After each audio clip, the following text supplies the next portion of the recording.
Dalam sidang sengketa hasil Pilpres 2024 hari ini, ahli ekonomi Faisal Basri yang dihadirkan tim hukum Anies Mohaimin menyebutkan ada politisasi bansos yang dipertontonkan secara vulgar oleh 3 menteri Presiden Jokowi. Ahli yang juga ekonom Universitas Indonesia Faisal Basri menilai Menko Perekonomian Erlangga Hartarto, Menteri Investasi Bahlil Lahadalia, dan Menteri Perdagangan Zulkifli Hasan paling terang-terangan mempromosikan bansos berasal dari Presiden Jokowi. Lebih parah di Indonesia, tidak hanya gelontoran uang, tapi juga mobilisasi pejabat sampai ke level bawah. Ini yang saya tunjukkan, misalnya Erlangga Hartarto ya, yang mengatakan ini sumbangan Pak Jokowi, oleh karena itu harus berterima kasih kepada Pak Jokowi dengan cara memilih yang didukung Pak Jokowi. Dikatakan juga oleh Menteri Investasi Pak Bahlil bahwa silakan aja bikin. Tim Amin lewat saksi ahli menyampaikan berbagai permasalahan sengketa Pilpres, mulai dari dukungan petahana terhadap peserta Pilpres, keterlibatan Menteri Jokowi yang vulgar, politisasi bansos. Kita kupas bersama sejumlah narasumber sore ini. Sudah ada Billy David, tim hukum dari Timnas Amin, dan juga Frits Edward Siregar, tim hukum dari Prabowo Gibran. Selamat sore Mas Billy, Bang Frits, terima kasih sudah bergabung bersama kami di Kompas Petang. Sore Mbak Cynthia, sore Bang Billy. Sore Mbak Cynthia, sore Bang Frits. Ya. Saya ke Mas Billy. Mas Billy, bagaimana Anda melihat kesaksian tadi yang sudah dihadirkan di muka sidang soal Menteri Jokowi? Ada 3 setidaknya yang dinilai vulgar politisasi bansos. Baik, yang pertama sebelum masuk ke pernyataan tentang menteri, ada 2 hal. Yang pertama, saya itu juru bicara bukan tim hukum, yang jadi klarifikasi. Kemudian yang kedua, saksi ahli yang kita hadirkan dalam persidangan hari ini itu merupakan orang-orang yang memiliki integritas, kredibilitas, dan juga kompetensi yang tidak diragukan. Terkait dengan menteri yang disebutkan dan bahkan ditindaklanjuti dengan tanggal 5 nanti dihadirkan beberapa menteri yang akan hadir, harapannya meskipun secara tersirat MK menyatakan bahwa itu bukan atas dasar permohonan dari 01 ataupun 03, tapi kami melihat menteri-menteri yang terkait yang memiliki relevansi ataupun juga secara teknikal, secara hal yang berkaitan dengan penyaluran langsung nama-nama yang disebutkan oleh Pak Faisal Basri tadi misalkan, itu merupakan betul-betul nantinya didengarkan keterangannya, sehingga menteri-menteri yang diindikasikan terkait dengan misalkan bansos itu juga bisa memberikan keterangannya secara langsung kepada publik dan bisa dipertanggungjawabkan. Dan tentu kita berharap apa yang disampaikan memang berdasarkan fakta dan memang berdasarkan asas tidak berpihak kemanapun. Tapi dengan nama-nama yang disebut tadi kita merasa ada yang terhubung secara langsung ataupun ada yang tidak terhubung secara langsung tapi ikut terdampak. Oke, Bang Frits, ada 3 nama menteri, Erlangga Hartarto, Pak Bahlil, dan juga Zulkifli Hasan yang dinilai paling vulgar untuk politisasi bansos. Bagaimana Anda menanggapi pernyataan dari ahli ekonomi ini? Pertama-tama kita harus bisa membedakan dulu Mbak, mana namanya pelindungan sosial dan mana namanya bansos. Untuk tahun 2024 ada 493 triliun, untuk tahun 2023 ada 479 triliun.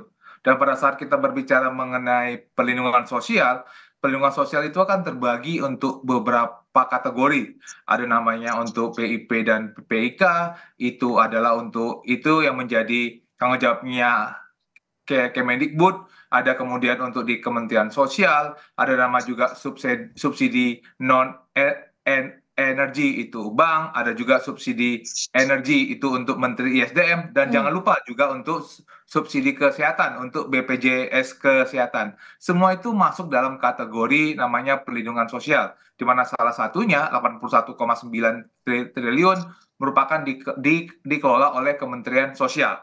Dan itu jumlahnya hampir sama antara tahun 2023 dan tahun 2024, Mbak. Jadi, pada saat kita berbicara mengenai bansos, seharusnya paslon 1 bisa menyampaikan kategorinya seperti apa. Karena setiap bansos tersebut, Mbak, itu kan dibagikan langsung by name, by address, langsung kepada rekeningnya. Yang langsung kepada si rekening si penerima, kepada setiap orang, dan dibagikan melalui Kementerian Keuangan. Jadi, pada saat kita berbicara mengenai perlindungan sosial, atau mungkin dalam konteks sempit, paslon 1 mengatakan itu bansos, itu berlaku untuk kepada setiap orang tanpa peduli bahwa dia itu dari provinsi mana, tanpa peduli dia apakah dia memilih paslon 1, paslon 2, atau paslon 3, tapi itu merupakan program yang sudah disetujui oleh pemerintah dan DPR dalam rapat-rapat APBN dan juga program kerja. Oke, Mas Billy, ini disebut bahwa ada pembagian kategorinya. Ini menurut Anda sendiri, ada juga statement dari sejumlah menteri yang menyebutkan terima kasih Pak Jokowi. Bagaimana Anda melihat ini? Baik, kalau dilihat dari substansi dari persidangan hari ini, itu bukan dalam pembahasan tentang terminologi ataupun teknis pembagian bansos seperti yang disebutkan Bang Frits tadi. Tapi kita justru melihat bagaimana bansos itu dipolitisasi oleh menteri-menteri tersebut seakan-akan menjadi karyanya presiden atau seakan-akan untuk digunakan untuk mobilisasi dukungan terhadap paslon 02. Dan terang-terangan apa yang disampaikan kan juga sudah jadi bukti, sudah jadi kontroversi sejak sebelum pemilu, ungkapan-ungkapan atau bahkan keterlibatan langsung ketika pembagian, itu yang menjadi soal selama ini. Dan ketika terminologi atau teknis-teknis itu memang kita mempercayai sepenuhnya, tapi kan yang kita ingin usut adalah bagaimana timingnya, bagaimana momentum itu dibagikan, kenapa daerah-daerah itu yang dibagikan, kenapa kemudian dirapel pemberiannya, itu kan yang kita ingin dengarkan secara utuh dari penjelasan menteri. Dan harusnya penjelasan-penjelasan seperti Bang Frits tadi disampaikan oleh menteri yang terkait di depan MK, di depan kami pemohon ataupun juga pihak terkait, dan juga publik bisa mendengarkan secara langsung, dan itu akan bisa menerangkan apakah memang ada keterlibatan, meskipun kita indikasikan keterlibatan atau mungkin nanti dibantah dan seterusnya. Oke, Bang Frits, bagaimana Anda melihat ini soal masifnya dari ketiga menteri yang dinilai sangat vulgar, dan juga Faisal Basri menyebut bahwa bantuan ini diberikan justru lebih masif di tahun 2024 dan lebih sedikit jika dibandingkan 2021 saat ada dampak El Nino. Pertama-tama Mbak, mari kita lihat risalah rapat di Komisi 8 beberapa minggu lalu. Beberapa hari lalu, Menteri Sosial dan Menteri Keuangan itu diundang oleh Komisi 8 DPR terkait dengan bansos. Dan saya rasa kita bisa melihat bagaimana hasil daripada rapat tersebut. Apa yang saya sampaikan itu merupakan dokumen publik yang ada di dalam notulensi rapat, apalagi kalau kita melihat kenapa ada kenaikan antara 2023 dan 2024, ada penaikan 17 triliun karena adanya ide ataupun semangat untuk mengurangi ataupun kemiskinan yang terjadi. Jadi apa yang saya sampaikan itu bukanlah sesuatu yang rahasia, ada dalam dokumen publik. Dan kalau kita melihat ya, pada saat rapat di Komisi 8 kemarin kan ada pertanyaan kepada Ibu Risma, apakah memang penyaluran tersebut itu terjadi pada bulan Januari? Dan dalam rapat tersebut Ibu Risma juga mengatakan tahun 2023 itu juga pada bulan Januari. Jadi kalau kita mengacu kepada rapat di DPR kemarin terkait dengan bagaimana proses pembagian bansos, kita bisa melihat bagaimana caranya dan kapan dan kenapa itu dibagikan rapel pada bulan Januari, karena pada tahun 2023 juga dilakukan pada bulan Januari. Cuma memang bedanya adalah kita memiliki pemilu tahun 2024 di bulan Februari. Jadi kalau kita bisa melihat Mbak, rapat-rapat kenapa kemudian di rapat-rapat di Komisi 8 pada bulan November, kenapa diserahkan ini? Dan itu kan ada filosofis dari para teman-teman yang ada di DPR ataupun di Komisi 8 yang bertanggung jawab untuk itu. Lalu bagaimana Anda menjawab terkait dengan ketiga menteri yang dinilai sangat vulgar untuk mempolitisasi bansos? Kalonya kita bisa melihat Mbak, bahwa bansos ataupun perlindungan sosial ataupun di dalam kategorinya kecil itu merupakan bansos. Ini kan merupakan program daripada pemerintah. Jadi program pemerintah yang dilakukan dan yang sudah disetujui oleh partai politik dan kemudian diadministrasikan oleh pemerintah. Jadi dari kacamata menteri-menteri yang memang memiliki kewenangan untuk melaksanakan ataupun mendistribusikan, meskipun sebenarnya Mbak, kalau kita ngomong soal bansos, kan yang dapat menyampaikan bansos tersebut kan bukan hanya kementerian terkait.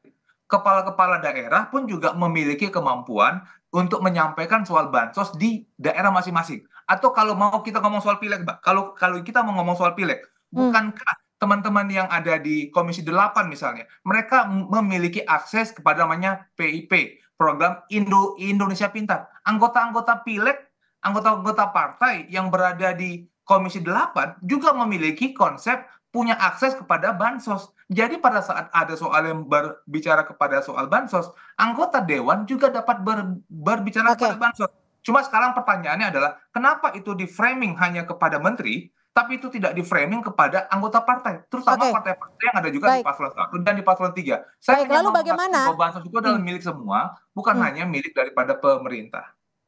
Oke, baik.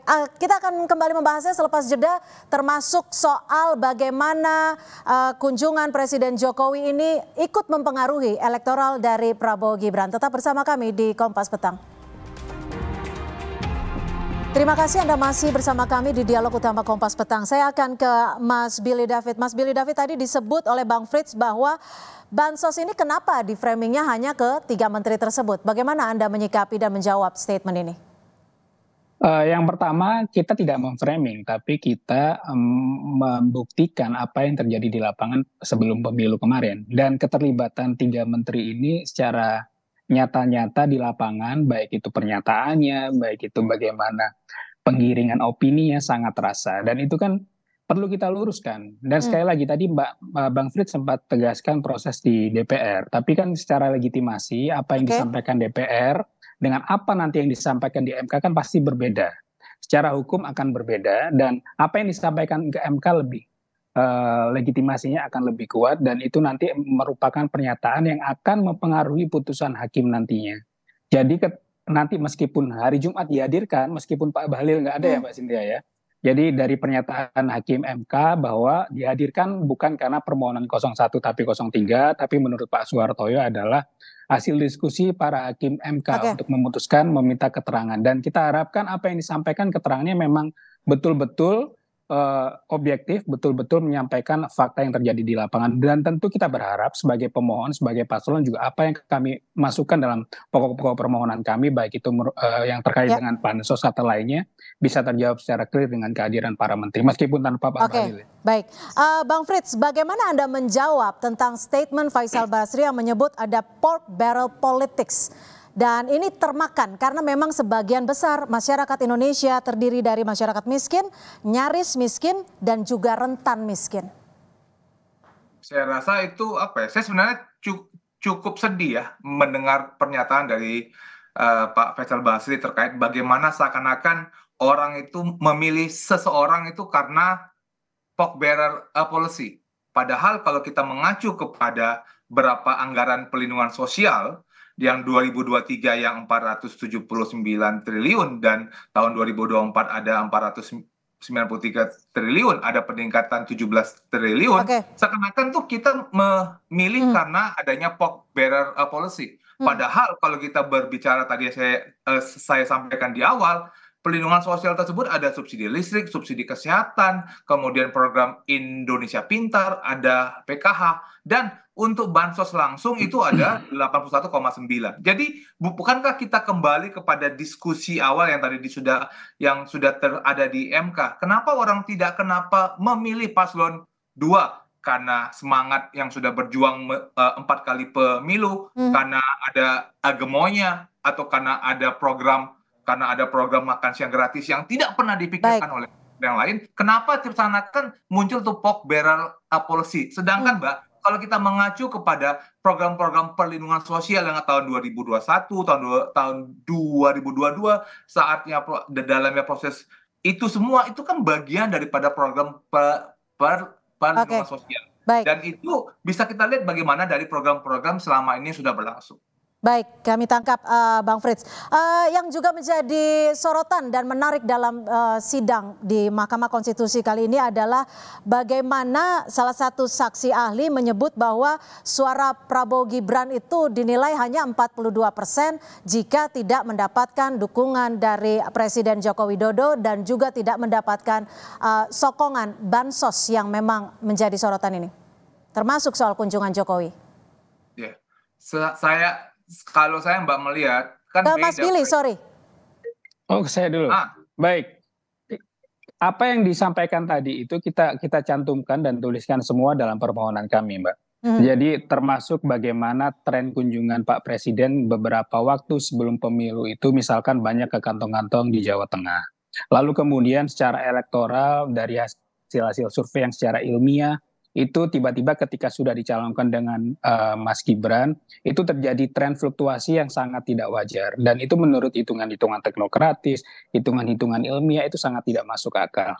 Dan tentu bagaimana kita tentu ingat ketika Presiden berkunjung mengajak menteri-menteri yang tadi sempat kita bahas, juga banyak selalu ada gimmick-gimmick atau simbol-simbol yang ditampilkan, misalkan makan siang sama-sama, kemudian menghadirkan para selebritas, dan juga bagaimana bansos itu dibagikan langsung seakan-akan nanti ketika kita tidak lagi memilih calon yang didukung presiden, maka kita akan kehilangan bansos ini. Jadi simbol-simbol itu yang ditampilkan. Itu kan simbol, Mbak. Itu kan Oke, silakan Bang Frits. Asumsi dari Bang Billy kalau nggak dikasih bansos, jadi kalau nggak memilih tidak akan dapat bansos. Kan itu kan hanya kan tadi dari awal saya sampaikan asumsi Bang Frits. Tapi apa yang kita sampaikan tadi itu ditunjukkan secara dengan data, dengan angka, dengan bagaimana titik-titik pemetaan. Baik, jadi ada data, ada sehingga angka. Secara teknokratis bisa dipertanggungjawabkan, bukan bagaimana hanya Bang Frits menanggapi ini, menjawab soal ini? Mbak, coba kita lihat presiden kita Pak Jokowi ini beda sama presiden lain. Beliau suka pakai sepatu kets, sukanya jalan-jalan, dan jalan-jalan beliau itu kan bukanlah sesuatu yang baru sekali dilakukan. Selama masanya beliau jadi presiden, beliau tuh suka jalan-jalan gitu loh. Terus kenapa pada saat beliau jalan-jalan, kemudian seakan-akan terjadi perubahan karena disebut ada simbol-simbol yang seakan-akan memberikan dukungan dan jalan-jalannya ke Jawa Tengah aja pada semua orang, Mbak, dimanapun dia berada, ada tingkat pendidikannya, ada proses verifikasinya, kemudian untuk bisa menjamin agar dia bisa by name by address langsung masuk ke dalam rekeningnya, itu kan program yang sudah terjadi tanpa harus dikatakan, oh kau harus memilih dulu ya, nanti kalau memilih bakal akan jadi bansos. Kan nggak ada kata-kata seperti itu. Jadi kami melihat bahwa sebagai seorang presiden, beliau bisa melakukan kunjungan kemanapun yang beliau anggap penting sesuai dengan visi misi yang persoalan yang beliau lihat, dan itu tidak berhubungan dengan bansos, karena bansos sudah ada proses verifikasi yang sudah dilakukan terlebih dahulu. Dan lihat, bukankah Aceh dan Sumatera Barat beliau juga paslon 2 juga tidaknya menang misalnya, meskipun saya yakin di Aceh dan juga di Sumatera Barat juga ada bansosnya, tapi kan bukan berarti ditahan Bang Frits, silakan direspon Mas Billy. Karena tidak ada bansosnya gitu loh, Mbak.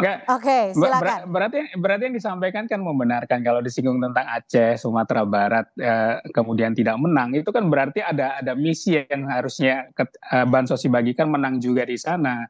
Secara tersirat Bang Frits sudah sampaikan. Dan tentu begini Mbak, yang kunjungan-kunjungan yang kita maksud itu kan, Bang Frits nanti tolong dibaca dari laporan permohonan kami, itu kan tempat-tempatnya itu terindikasikan dengan kantong-kantong elektoral yang mungkin selama ini bukan menjadi basis pemilih 02. Dan terhadap daerah-daerah yang kita anggap krusial itu tentu paslon 03 nantinya bisa menjelaskan secara definitif, secara ini ya, secara rinci. Tapi dari laporan kami, tempat-tempat itu terkait juga kemudian dengan bagaimana efeknya terhadap efek elektoral. Dan jalan-jalannya cuma ke Jawa Timnya Tengah, tidak bekerja, berarti TKN tidak bekerja, kalau TKN tidaknya bekerja, ya? Partai-partai politik pendukung tidak bekerja, kan itu dia punya asumsinya. Padahal menghubungkan kehadiran Pak Jokowi kemudian suara paslon 2 menang, berarti sana kan orang yang berpuluh-puluh ribu orang yang melakukan kampanye itu sekarang tidak bekerja, kan nggak bisa dianggap sebagai satu indikator, Bang. Pasti Pak Presiden nggak bisa diafiliasikan dengan kerja-kerja teknis, dengan data, kemudian dan lain sebagainya. yang kita maknai adalah simbolnya. Kemudian dari simbol itu kita maknai, kemudian setelah itu ada apa? Apakah betul bansos digelontorkan kemudian secara masif di daerah tersebut? Bagaimana kemudian ada kunjungan lanjutan? Bagaimana misalkan di permohonan kami yang lain, di pokok permohonan kami yang lain ada pengerahan-pengerahan oleh pejabat daerah setempat, kemudian ada pengerahan kepala desa. Itu kan kalau kita tarik benang merahnya pasti ada keterkaitannya. Dan itu semua yang kita cantumkan secara lugas. Baik, dengan bukti, dengan salin, dan ditambah lagi dengan keterangan saksi yang tadi sudah disidangkan. Silakan Bang Frits, karena ini dinilai ada simbol-simbol tertentu, ada kunjungan lanjutan, ada juga soal pengerahan.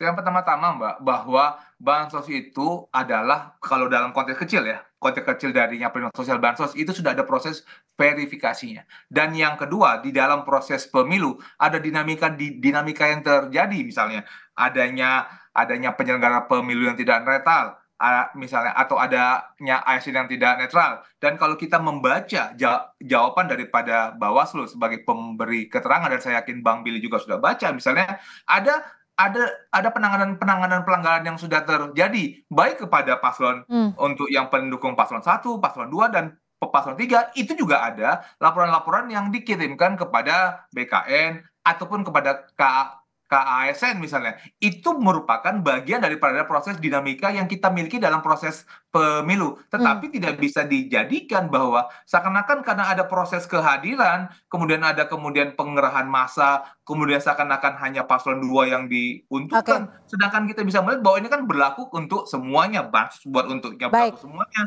Dugaan pelanggaran juga ada pelaporan kepada paslon 1, 2, dan 3. Jadi ini adalah dinamika politik yang terjadi. Dan itulah peran daripada kita bisa mendengarkan keterangan Bawaslu, Mbak, dalam proses-proses yang akan kita temui ke depan. Terakhir, Mas Billy, bagaimana sikap dari Timnas Amin? Adakah optimistis terkait statement dari para ahli yang disampaikan di muka sidang hari ini? Singkat saja. Kami optimis. Apa yang disampaikan ahli saksi itu nantinya memperkuat dalil-dalil yang sudah kami bawa.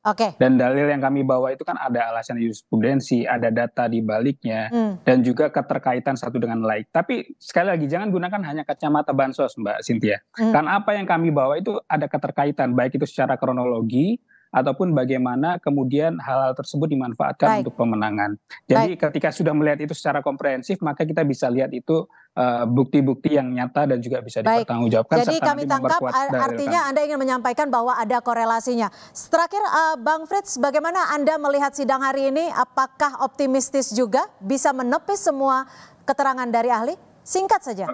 Kami sangat optimis dengan hasil yang akan kami dapatkan, karena kalau kita membaca dan melihat ahli yang diajukan, ini kan tidak jauh berbeda dari apa yang selama ini disampaikan oleh paslon 1. Dan kami juga menghargai Mahkamah Konstitusi yang memanggil 4 menteri dan juga ketua atau anggota DKPP untuk dapat bisa menjelaskan banyak hal yang selama ini diduga-duga oleh paslon 1. Baik, terima kasih Bang Frits Edward Siregar, tim hukum TKN Prabowo Gibran, dan juga juru bicara Timnas Amin Billy David. Terima kasih sudah bergabung bersama kami di Kompas Petang. Selamat sore.